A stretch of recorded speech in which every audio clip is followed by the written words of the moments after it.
Monsieur, bonsoir. Merci d'avoir choisi RTI1 à la une de ce 20h.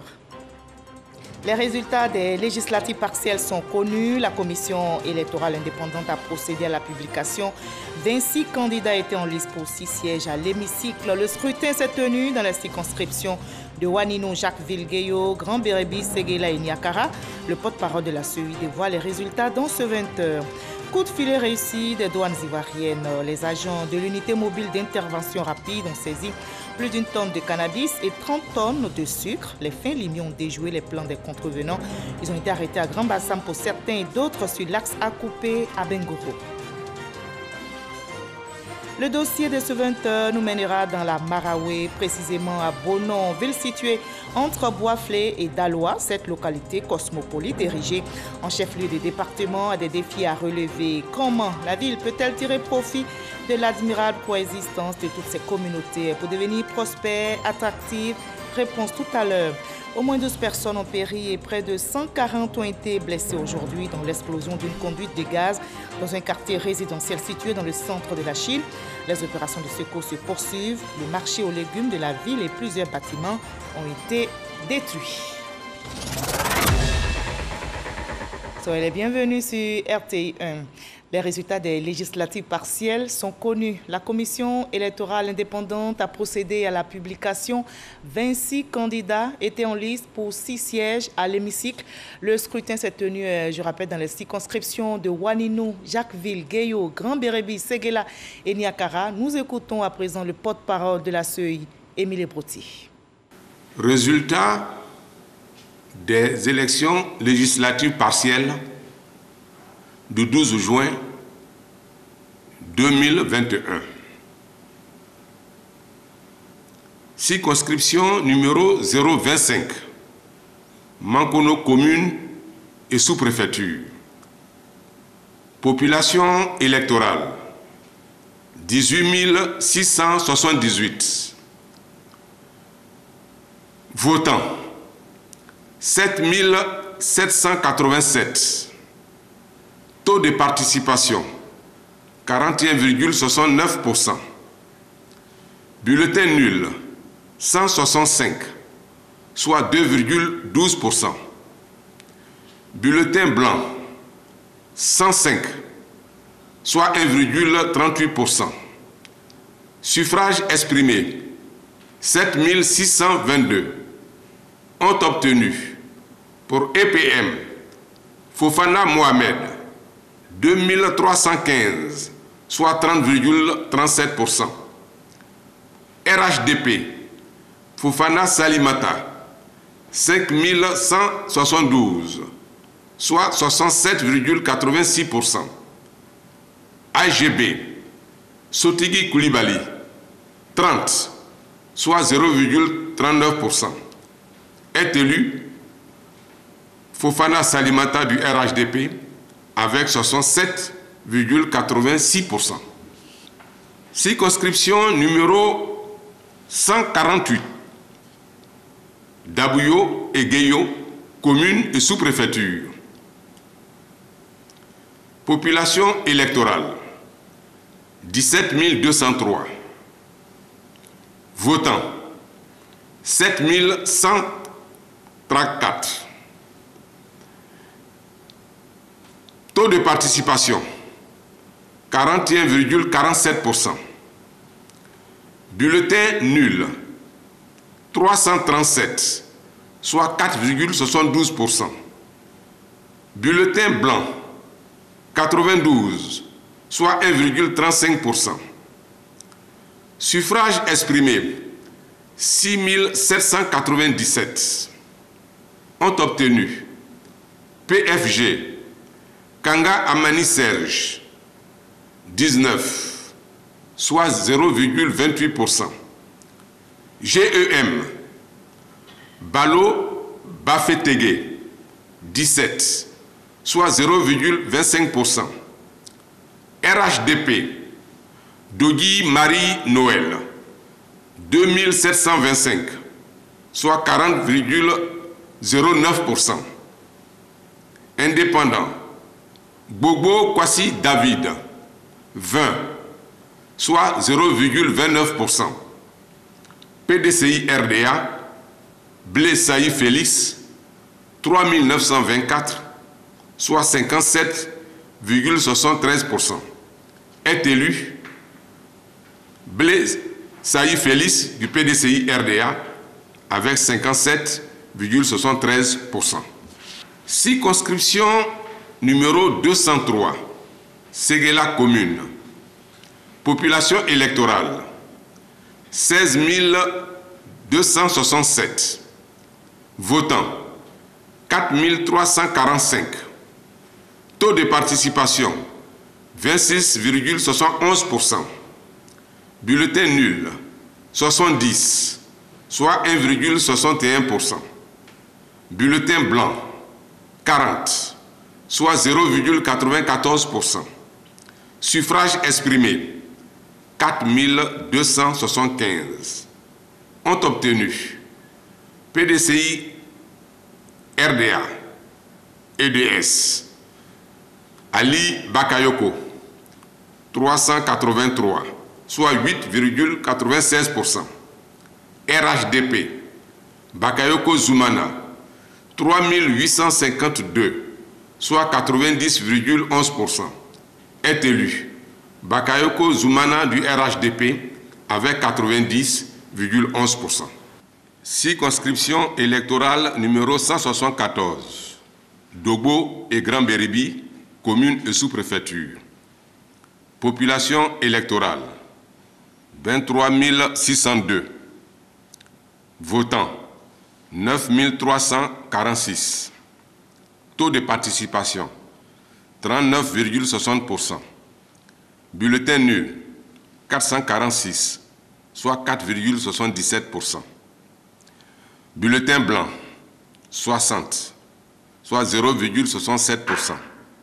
Suffrage exprimé 8 900. Ont obtenu Aka Konan Kwame Armand 2781, soit 29%.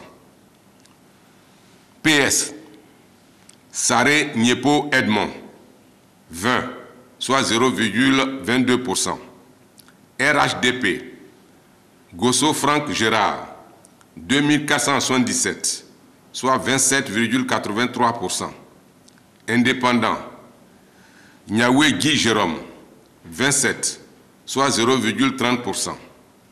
FPI Yulo Rose épouse Niepa 93, soit 1,04%. EDS Yepawa Cyril 3642, soit 40,92%. Est élu Yepawa Cyril de EDS avec 40,92%. Atoutou Jacquesville, commune et sous-préfecture. Circonscription numéro 085. Population électorale 25 054. Votants 9 827. Taux de participation 39,22%. Bulletin nul 321, soit 3,27%. Bulletin blanc 65, soit 0,68%. Suffrage exprimé 9 506. Ont obtenu pour ECDC Lobo Anke Léon 4 338, soit 45,63%.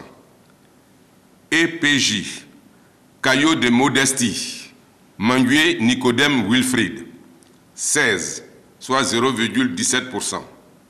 UDC Esso Cès Mathias 40, soit 0,42%. Indépendant Adjussou Guipen 16, soit 0,17%. Unité Amour Paix Cromel Akpa Marcel Luce 10, soit 0,11%. RHDP Yurugu Pierre 3744, soit 39,39%. PDCI RDA EDS Aka Adio Marie-Ange 1232, soit 12,96%. MAD, Esso Gémis Lambert, 45, soit 0,47%.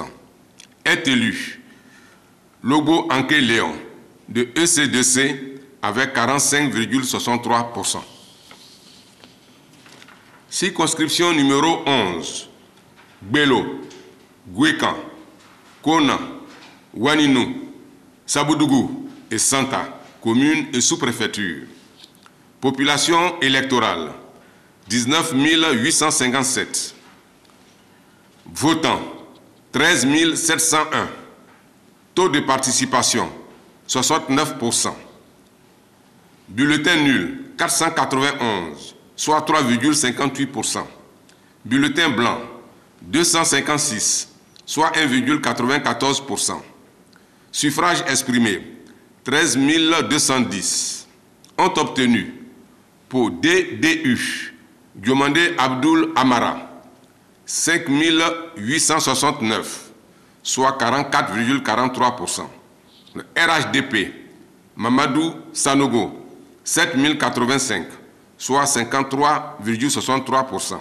Est élu Mamadou Sanogo de RHDP avec 53,63%. Voilà, c'était la proclamation des résultats des législatives partielles par la commission électorale indépendante, que je rappelle tenu dans les circonscriptions de Waninou, Jacques-Vilgueyo, Grand Bérébi, Séguéla et Niakara. À marge de ces partiels, le ministre d'État, ministre de la Défense, Téné Birahima Ouattara, a visité le salon Shield Africa d'Abidjan, une rencontre qui a pour objectif de répondre aux défis de défense et de sécurité en Afrique. Au cours de cette rencontre, le ministre Téné Birahima Ouattara avait à ses côtés certains officiers supérieurs des pays voisins. Ahmed Traoré, Alexis Ouedraogo. Élever le niveau général de sécurité comme condition à la croissance économique dans les pays africains. C'est l'objectif du Salon international Shield Africa. Il présente les dernières évolutions dans les secteurs de la sécurité, de la défense et de la protection civile sous forme de présentation de matériel en stand et par le biais de présentations grandeur nature, démonstrations dynamiques et autres conférences et ateliers. Le Shield Africa est un très grand événement organisé par la Côte d'Ivoire tous les 2 ans, n'est-ce pas, qui met en exergue le savoir-faire des entreprises. C'est la raison pour laquelle nous, étant en Afrique du Sud, dans le cadre de la coopération Sud-Sud, en Afrique, nous avons voulu, n'est-ce pas, participer, n'est-ce pas, pour mettre en exergue les projets et le savoir-faire. Nous sommes fournisseurs de tous les corps d'armée en Côte d'Ivoire. Nous espérons aujourd'hui développer nos activités en renforçant notre présence. En plus de la fabrication des chaussures que nous faisons localement, c'est de produire également tous les habillements localement en Côte d'Ivoire. Pour le ministre d'État, ministre de la Défense, Shield Africa est le cadre de l'innovation technologique avec en plus des solutions efficientes adaptées aux pays africains. On me parle de 95 exposants et je dois dire que ce que j'ai vu est vraiment impressionnant. Vous avez toutes les gammes donc, de moyens de défense et de sécurité indispensables à une armée moderne, que ce soit au niveau de la formation, que ce soit au niveau de la protection des frontières, que ce soit au niveau de l'armement, que ce soit au niveau le plus simple. Donc je dois dire que toutes les solutions sont réunies à ce salon. Shield Africa s'adresse principalement aux décideurs des institutions publiques et privées. Il a été créé en 2013 et se tient chaque 2 ans à Abidjan. Et je vous livre à présent ce communiqué de l'état-major général des armées de Côte d'Ivoire. Le samedi 12 juin 2021, aux environs de 19, une patrouille de reconnaissance des forces armées de Côte d'Ivoire a été l'objet d'une attaque complexe sur l'axe Téni-Togolokaye, localité frontière du Burkina Faso. Il s'agit d'une embuscade avec usage d'engins explosifs improvisés au contact duquel un des véhicules a sauté. La riposte du détachement a permis de sécuriser la zone et de porter secours Aux blessés, le bilan fait état de 3 morts et 4 blessés. Ces derniers ont été évacués et pris en charge. Le chef d'état-major général des armées présente ses condoléances à l'ensemble des forces armées de Côte d'Ivoire ainsi qu'aux familles des victimes et souhaite prompt rétablissement aux blessés tout en assurant tous leurs proches de sa compassion. Il réitère ses encouragements à leurs camarades encore sur le terrain. Le chef d'état-major général des armées rassure les populations de la détermination des forces armées, des forces de défense et de sécurité à continuer à agir pour leur protection et les appelle à une franche collaboration avec les forces engagées. Communiqué signé du général du corps d'armée Lassina Doumbia, chef d'état-major général des armées. Notre sécurité se renforce. On a appris ce coup de filet réussi des douanes ivoiriennes. Les agents de l'unité mobile d'intervention rapide ont saisi plus d'1 tonne de cannabis et 30 tonnes de sucre. Les fins limiers ont déjoué les plans des contrevenants. Ils ont été arrêtés à Grand Bassin pour certains et d'autres sur l'axe Akupé à Bengoro. Témoignage signé pour vous, Jean-Jacques Oné. La première saisie de l'unité mobile d'intervention rapide humide des douanes ivoiriennes, 2 camions à bord desquels se trouvaient 600 sacs de sucre d'origine brésilienne, poids total 30 tonnes. C'est au niveau du pont à Dikokwa, sur l'axe Akupé à Bangoro, que les agents de l'UMIR ont intercepté les 2 camions qui transportaient les sacs de sucre. Valeur marchande du sucre frauduleux, 18 millions de francs CFA. La seconde saisie est relative à 1,2 tonnes de cannabis, valeur 48,2 millions de francs CFA. Les 1191 plaquettes de cannabis ont été dissimulées sous du manioc dans un véhicule de type bâché.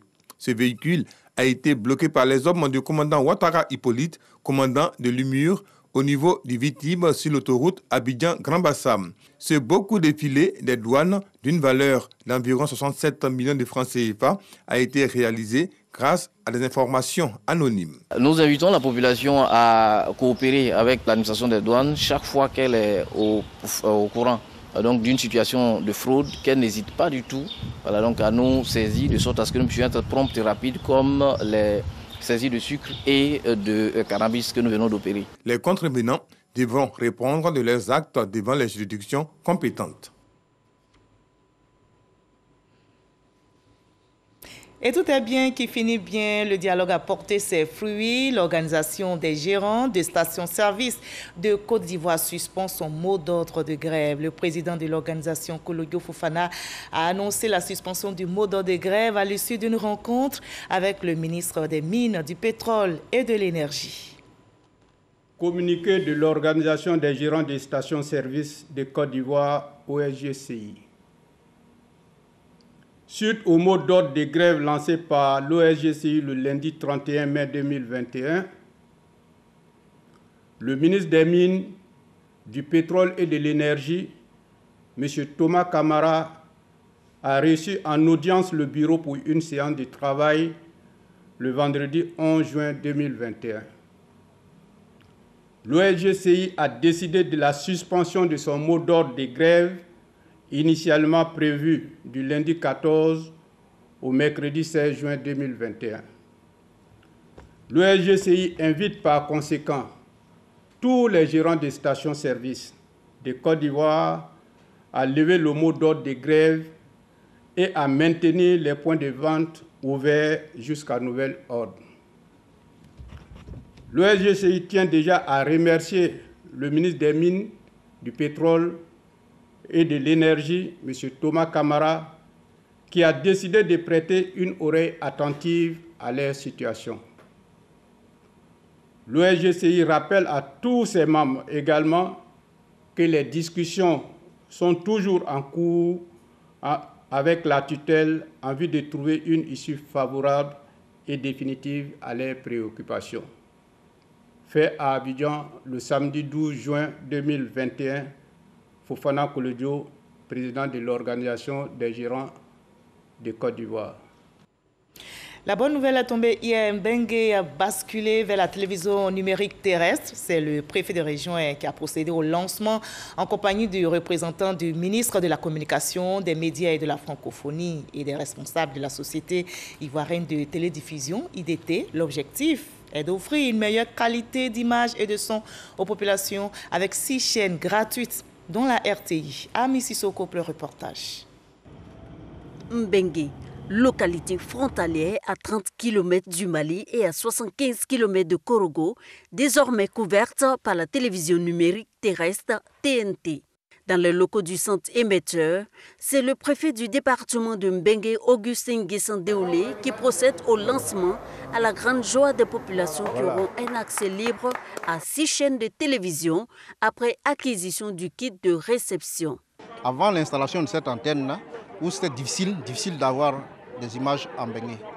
C'était difficile, extrêmement difficile. Mais avec l'arrivée de cette antenne, il y a eu une amélioration. Et pour nous, l'avènement de la TNT va nous apporter un plus.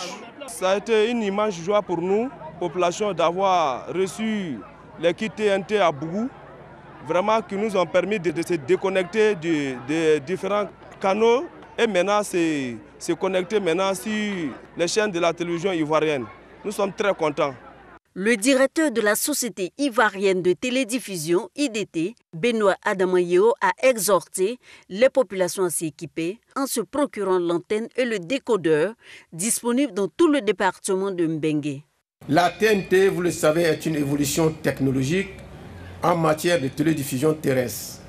Elle remplace la télévision analogique qui est dépassée dans les paysages audiovisuels. La TNT offre aux téléspectateurs plusieurs avantages, à savoir une bonne qualité d'image et de son, l'opportunité de bénéficier de plusieurs chaînes dont une diversité de choix, une offre télévisuelle résistant aux intempéries. La construction et l'équipement du centre émetteur de Mbengue en matériel de TNT a mobilisé près de 450 millions de francs CFA de l'État, selon le représentant du ministre de la Communication, des médias et de la francophonie. Offrir une vie de qualité aux Ivoiriens n'a pas de prix pour le président Alassane Ouattara. Mesdames et messieurs les éditeurs de programmes audiovisuels, monsieur le ministre de la Communication, des médias et de la francophonie, vous remercie pour votre implication dans le développement des contenus diversifiés dans notre pays et vous encourage à honorer vos engagements en offrant des programmes attrayants aux populations ivoiriennes. Mbengue est la 5e étape du lancement de cette nouvelle technologie de diffusion après Abidjan, Bouaké, Korogo et Dimbokro, portant ainsi le taux de couverture de la population à plus de 80%.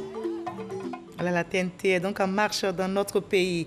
On en arrive à notre dossier de ce 20h qui nous mène ce soir dans la région de la Maraoué, précisément à Bonon, ville située entre Boisflé et Daloa. Cette localité cosmopolite, érigée en chef-lieu de département, a de nombreux défis à relever. Pour autant, Bonon est dans une dynamique de progrès et peut tirer profit de l'admirable coexistence de toutes ces communautés pour devenir dans la région une ville prospère et attractive. On en sait un peu plus dans ce dossier signé Eugène Toubi. Hier, gros village cosmopolite, puis sous-préfecture. Bonon, aujourd'hui, est chef-lieu de département. Cette localité, dans la région de la Maraoué, surprend par sa progression fulgurante et séduit par le dynamisme de son activité économique. Bonon, il y a eu une évolution. Au niveau de l'hôpital, il y a une progression. Au niveau des routes, il y a une progression.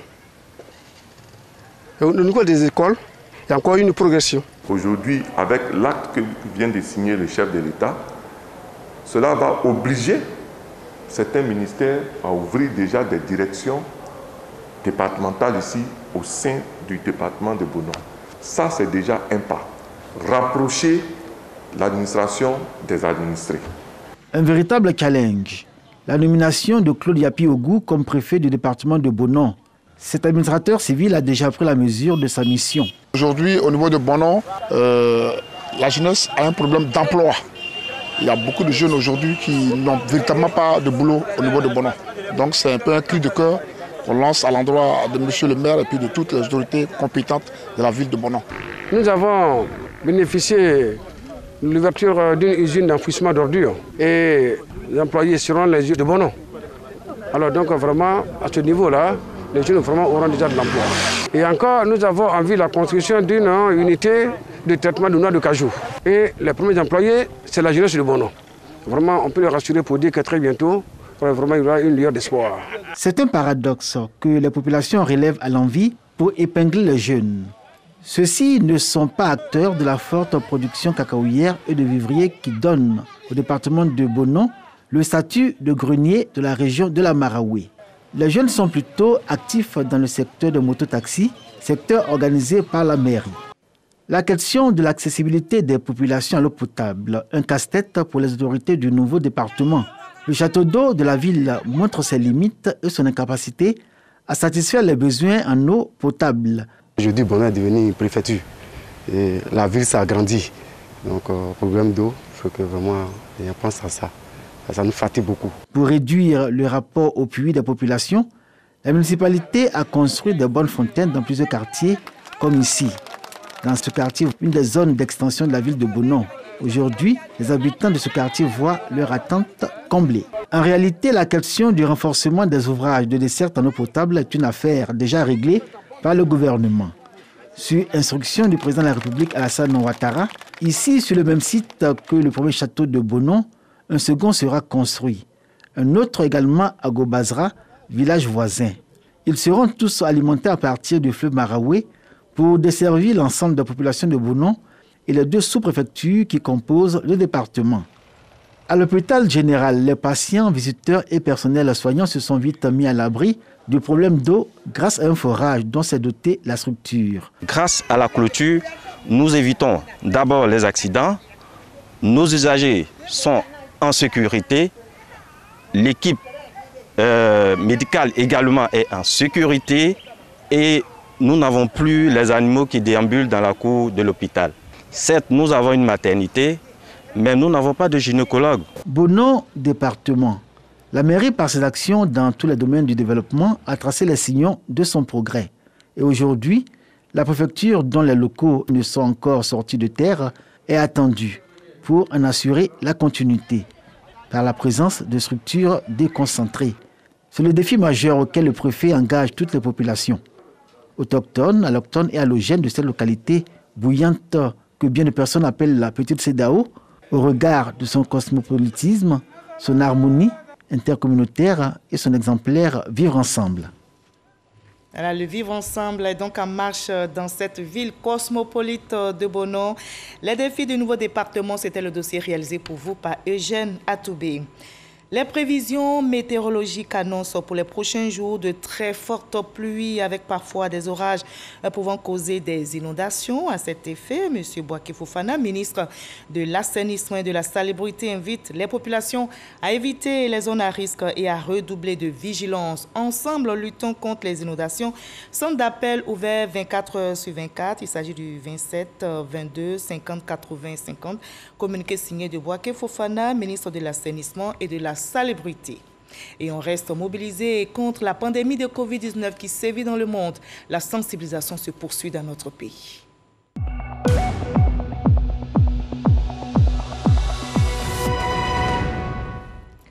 Restons vigilants, le coronavirus continue de circuler. En Côte d'Ivoire, on dénombre ce dimanche 13 juin 40 cas positifs sur 2225 échantillons prélevés, soit 1,8% de cas positifs, 36 nouvelles guérisons, 0 décès, 182 cas actifs, 692 523 personnes se sont faites vacciner. Faisons-nous tous vacciner, préservons notre santé et celle des autres en continuant d'observer les gestes barrières.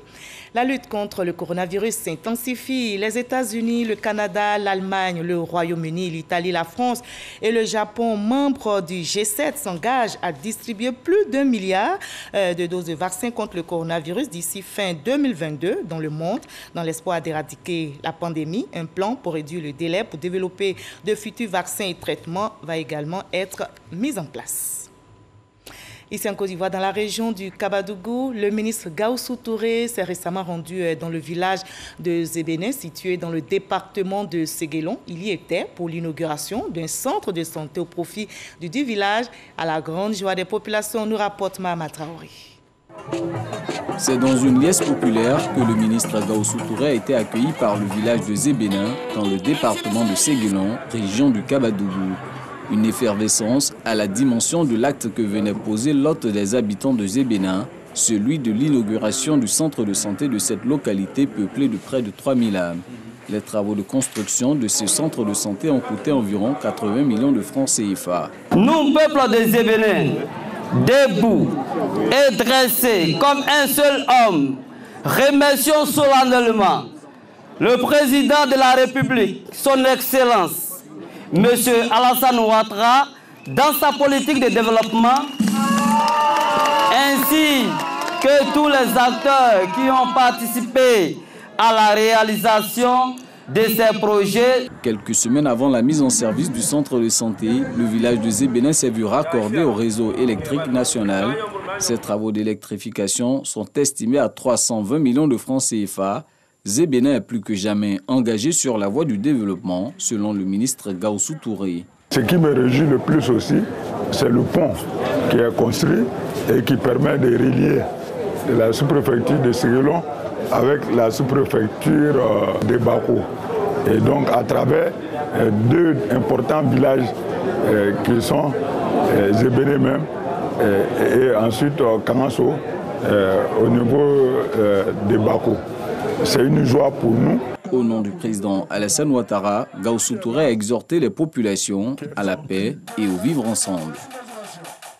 La Côte d'Ivoire, quatrième pays producteur du caoutchouc naturel au monde, vient d'abriter le premier sommet mondial virtuel sur le caoutchouc. Mais quels sont les acquis enregistrés au thème de cette rencontre? Pour en parler, Herman Guivet a reçu au Dimanche Magazine Eugène Crémien, président de l'APROMAC, l'association des professionnels du caoutchouc naturel de Côte d'Ivoire. Voyons un extrait de leur entretien pour nous faire une idée. Je voudrais remercier M. le Premier ministre qui est venu en personne rehausser l'éclat de ce sommet mondial. Il nous a donné des orientations que mes équipes sont en train d'étudier et d'approfondir. Nous sommes en train de travailler et nous voudrons être parmi les meilleurs. Nous sommes au 4e rang, mais ça ne nous suffit pas. Nous voulons aller plus. Pour aller plus, il faut capter encore de la valeur ajoutée. Au niveau des efforts fournis par le planteur ivoirien pour nous permettre d'être au 4e rang mondial, il y a eu un encadrement qui a été fait à la base, assuré par la PROMAC et toutes les organisations qui nous accompagnent dans le développement de l'élevage-culture en Côte d'Ivoire.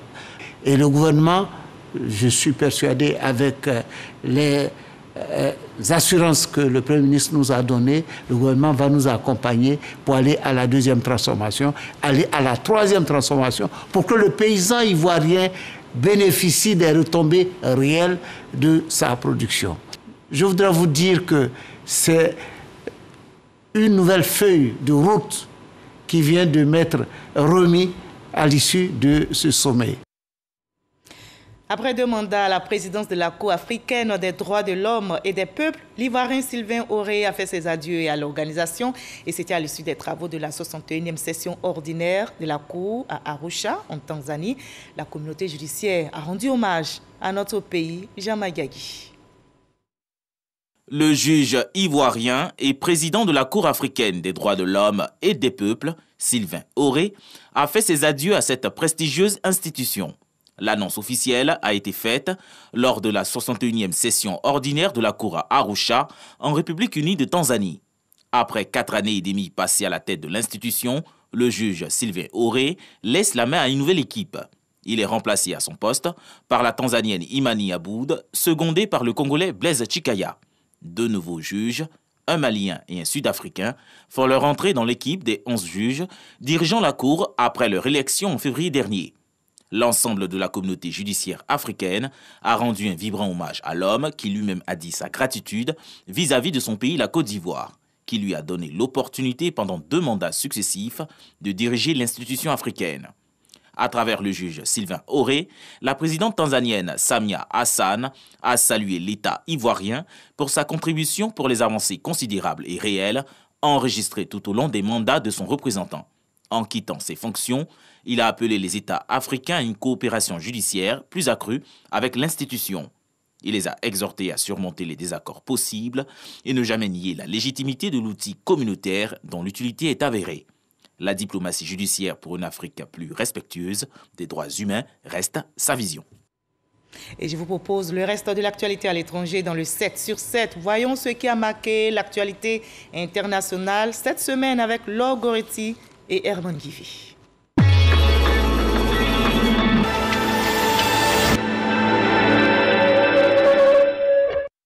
Le chef de Boko Haram, Abubakar Sheko, se serait suicidé lors de combats entre le groupe djihadiste rival de l'État islamique en Afrique de l'Ouest. C'est dans un enregistrement audio faisant état de sa mort publié par le groupe ISWAP que l'information a été donnée. Jusque-là, Boko Haram ne s'est pas prononcé sur cette mort annoncée de son chef et l'armée nigériane, quant à elle, dit mener des enquêtes. À Pretoria, en Afrique du Sud, Gosiame Tamara Sitole, une femme de 37 ans originaire de Pretoria, a mis au monde 10 bébés lors du même accouchement le 8 juin dernier. C'est le nouveau record mondial après une femme d'origine malienne ayant eu 9 enfants en même temps en mai dernier.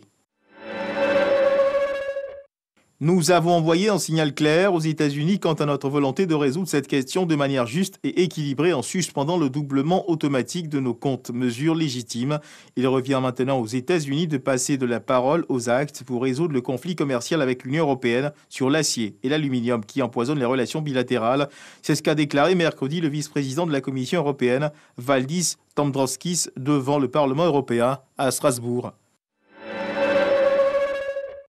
Le président français Emmanuel Macron a annoncé jeudi dernier la fin de l'opération anti-djihadiste Barkhane après 8 ans de présence française au Mali et dans les pays voisins du Sahel. Ce repli qui se fera progressivement, la majorité des 5100 soldats français resteront au Mali jusqu'en 2023. On passera à 3500 d'ici à 1 an, puis 2500 en 2023.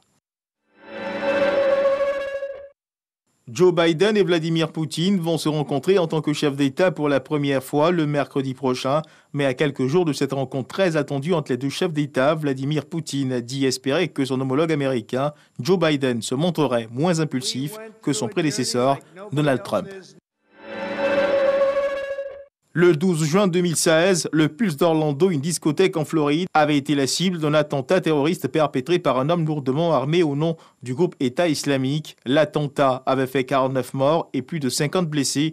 La discothèque gay d'Orlando va être désignée mémorial national. C'est ce qu'a annoncé samedi Joe Biden pour commémorer le 5e anniversaire de la tragédie. Ce dimanche matin en Chine, l'explosion d'une conduite de gaz dans un complexe résidentiel a eu lieu dans le district de Zhanguan, de la ville de Xi'an, dans la province du Hubei. On décompte au moins 12 morts et plus d'une centaine de blessés. Le bureau de gestion des catastrophes de la ville de Xi'an a annoncé dans un communiqué que la recherche se poursuivrait et qu'une enquête a été ouverte pour déterminer les causes de l'explosion.